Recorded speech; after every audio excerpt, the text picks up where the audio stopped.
जिसको एक भी मुसलमानों ने वोट नहीं किया। एक काम उनका नहीं करूंगा आने वाले 5 साल में।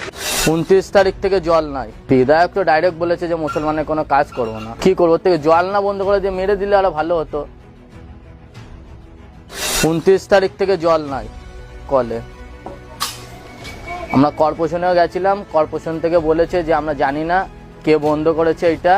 তা আমরা কর্পোরেশনে যাওয়ার পরে বলছে ঠিক আছে আমরা 2 দিন পরে দেখছি ছেড়ে দেওয়ার। তারপর থেকে এখনো আর কোনো ছাড়িনি। আমরা যাচ্ছি ওই মন্দির থেকে, কি ওই বিবাজার থেকে জল নিয়ে আসছি কষ্ট করে গাড়িতে করে।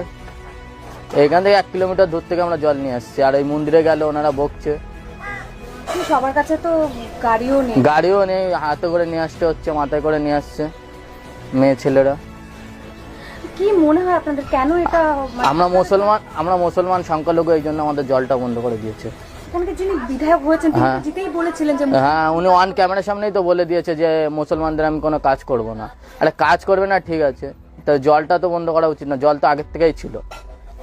আজকে থেকে তো আমরা আমাদের জন্মস্থান এখানেই, আমরা তো বাইরের থেকে আসিনি। আমাদের জন্মস্থান এখানে, আমার দাদারা এখানে, আমার নানারা সব এইখানের।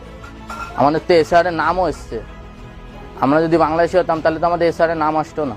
আপনারা বিধায়কের সঙ্গে গিয়ে কথা বলেছেন? বিধায়ক তো ডাইরেক্ট বলেছে যে মুসলমানের কোনো কাজ করবো না।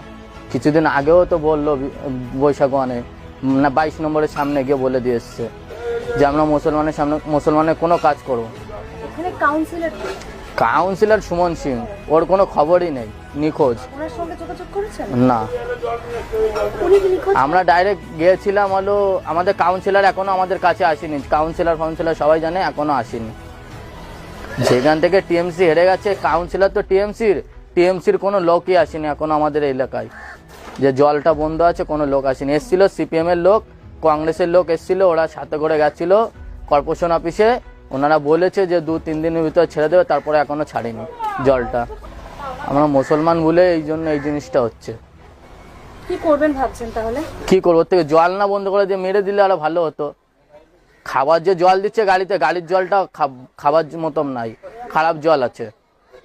700 টাকা গাড়ি নিচ্ছে, তাও খারাপ জল দিচ্ছে, ভালো জল না। আর রোজ আসছেও না, আবার বুক করতে হচ্ছে, বুক করলে তারপর আসছে, তাও 2-4 দিন পর পর। গাড়িতে করে?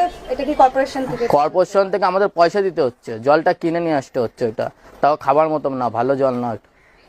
মুখ্যমন্ত্রী জনতার দরবার বলে হ্যাঁ করে, ওখানে যাওয়ার কথা কিছু ভাবছেন? ওইখানে গিয়ে কি বলবো, আমরা তো সংখ্যালঘু, আমাদের কথা থোড়ি শুনবে।